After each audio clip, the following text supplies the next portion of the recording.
जिसको आप योगी समझ रहे हैं वो ढोंगी है, कंप्लीट ढोंगी है।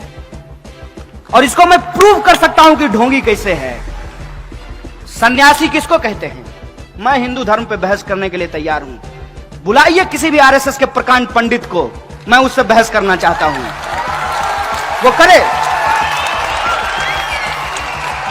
वो करे हमसे हिंदुइज्म की बहस। किस पे बहस करना चाहता है? रामचरितमानस पे, गीता पे, किस पे बहस करना चाहता है? सन्यासी किसको कहते हैं? सन्यासी कहते हैं जो गृहस्थ धर्म को त्याग देता है, उसको सन्यासी कहते हैं ना। वो सांसारिक सुख को त्याग देता है, उसको योगी कहते हैं।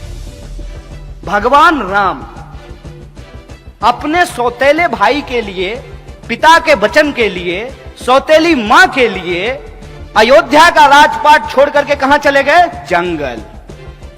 योगी जी का ओरिजिनल घर जानते हैं कहां है? उत्तराखंड। उत्तराखंड जो है वहां जंगल है, तो ये जंगल और पहाड़ से कहां आ गए? लखनऊ। इसको समझिए आप कि हर पीला चीज सोना नहीं होता और हर भगवा पहना इंसान संत नहीं होता है।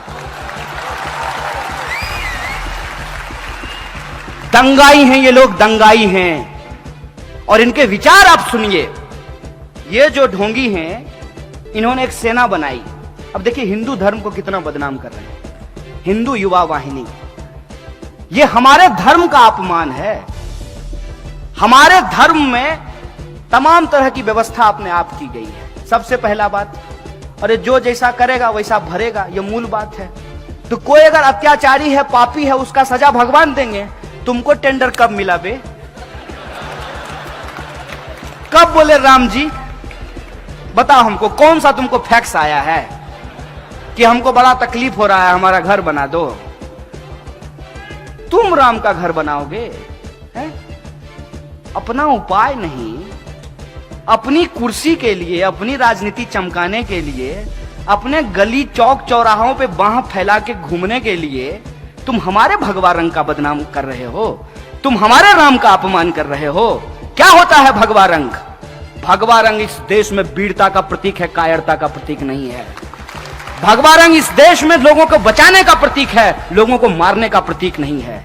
भगवा रंग इस देश में साहू जी महाराज का रंग है, छत्रपति शिवाजी महाराज का रंग है, तुकाराम का, संत तुकाराम का रंग है। और तो और यहां कुछ बौद्ध भिक्षु बैठे हुए हैं। बौद्ध भिक्षुओं का चीवर का रंग भगवा होता है, जो शांति और अहिंसा की बात करते हैं। किसको बेवकूफ बना रहे हो? राम के नाम पर अपनी कुर्सी और अपना दुकान चला रहे हो। एक बात हमको बताइए कि रामचरितमानस की बात करते हैं। मैं रामचरितमानस पढ़ा हूं। रामचरितमानस में 1 दर्जन से ज्यादा शब्द उर्दू के हैं। गरीब नवाज शब्द रामचरितमानस में लिखा हुआ है। और उर्दू जो है वो हिंदुस्तान की भाषा है, वो अरब की भाषा नहीं है। हिंदुस्तान में ही उर्दू बोली जाती है। रामचरितमानस जो है उसमें एक पंक्ति लिखी हुई है तुलसीदास की। हालांकि तुलसीदास ने कुछ गलत बात भी लिखा है, जिसका हम खुले तौर पे जो है समर्थन नहीं करते हैं, विरोध करते हैं उसका। रामचरितमानस में लिखा है, रावण रथी विरथी रघुवीरा। रावण रथ पर है और भगवान श्री राम पैदल चल रहे हैं। अभी बंगाल के हाई कोर्ट से रथ यात्रा निकालने का परमिशन किसको मिला है? राम जी को कि रावण जी को? तो सोचिए ना, अपने तर्क का इस्तेमाल कीजिए ना। और मैं गलत हूं तो मुझे बताइए, मैं अपने आप को ठीक कर लूंगा। मैं प्रधानमंत्री थोड़ी हूं कि कुछ बोलने के चलते आपको जेल में डलवा दूंगा। आपको सुन करके आश्चर्य होगा, मोदी जी एक बार एक राज्य के दौरे पे गए। एक डीएम जो है वो चश्मा लगा करके उनके सामने खड़ा था। भूल गए होंगे आप लोग। अरे रोज नई नई घटना घटती है, कितना याद रखेंगे। चश्मा लगा करके खड़ा था छत्तीसगढ़ में। उस डीएम को सस्पेंड कर दिया गया। बिग बॉस के सामने तुम चश्मा लगा लोगे? अब आप सोच के देखिए। आप नौजवान हैं, आप यूपीएससी करना चाहते हैं, आप महाराष्ट्र पीसीएस का एग्जाम पास करना चाहते हैं, और ऐसा आदमी जो अभी तक अपना डिग्री नहीं दिखाया है, उसके सामने आप चश्मा लगा लें तो आपको नौकरी से निकाल दिया जाएगा। आप ऐसा भारत चाहते हैं क्या? हमने ऐसे भारत की कल्पना की थी क्या? लोगों ने 2014 में मोदी जी को इसी बात के लिए वोट दे दिया था। 2014 में मोदी जी को वोट विकास के लिए दिया गया, अच्छे दिन के लिए दिया गया, करप्शन पर कार्रवाई करने के लिए दिया गया, महंगाई को कम करने के लिए दिया गया, किसानों की आत्महत्या को रोकने के लिए दिया गया।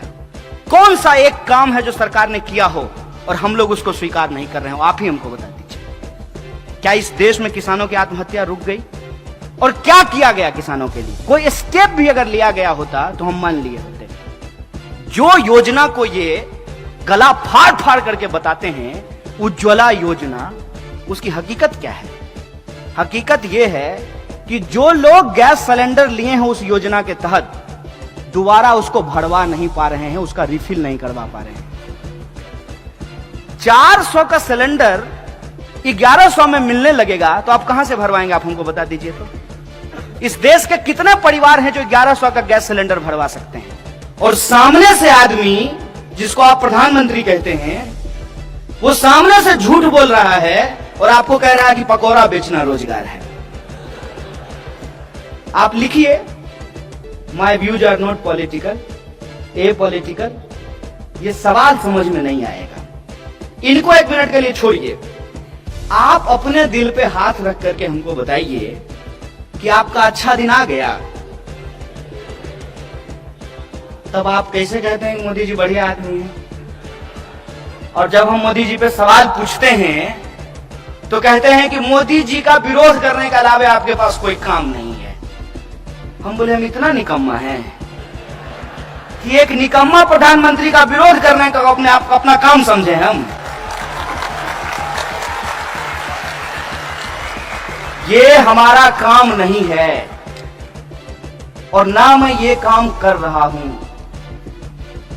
हम लोगों को एक बात समझनी होगी कि हमारे इर्द गिर्द जो चीजें हो रही हैं वो अपने आप नहीं हो रहा है, उसके पीछे एक कारण है।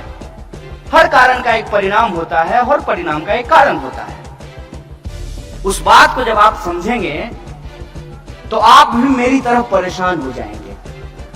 आपको सोच सोच करके आश्चर्य लगेगा कि इस देश में हो क्या रहा है और क्यों हो रहा है। जब आप इस बात पे विचार करेंगे कि इस देश में संविधान खतरे में कैसे है तो आपको ये सच चारों तरफ दिखने लगेगा। और मैं साधारण उदाहरण से आपको एक बात बता देता हूं। हाथ आगे करके जिस संविधान की प्रस्तावना को, उद्देशिका को आपने पढ़ा है, उसके शब्द पे आपने कभी गौर फरमाया है? उसके शब्द क्या कहते हैं? उसके शब्द कहते हैं हम भारत के लोग। समाज में क्या होता है? महार है, मातंग है, दलित है, ओबीसी है, धनगर है, मराठा है, ब्राह्मण है, चितपावन है, मैथिल है, बिहारी है, मराठी है। क्या होता है? उद्देशिका क्या कहती है? We the people of India, हम भारत के लोग। फिर भी आपको लगता है कि संविधान खतरे में नहीं है। वीडियो अगर अच्छी लगी तो प्लीज वीडियो को लाइक करें।